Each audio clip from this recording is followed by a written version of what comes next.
Daisy Hamilton had been looking forward to her first highway robbery, but someone had beaten her to it. Several someones, in fact. Bloody hell!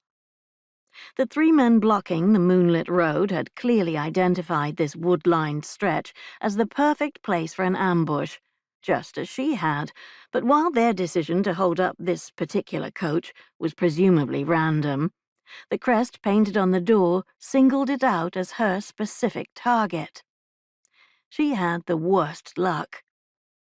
Daisy slid silently from her horse, tied the reins to a branch, and crept forward for a better view, careful to stay within the cover of the trees.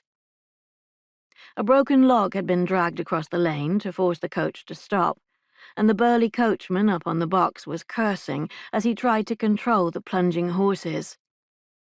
Two highwaymen had positioned themselves in the middle of the track with pistols drawn, while the third had circled around to the rear of the carriage.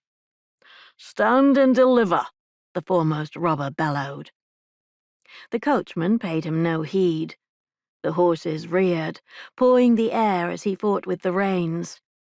When he finally managed to control them, he shouted, "Move aside, damn you!" Daisy raised her brows at his tone. He sounded more annoyed than intimidated.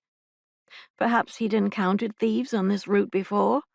Or perhaps he was an ex-soldier, a veteran, no stranger to threats of violence. Even so, his bravado was unwise, considering the odds of 3 to 1.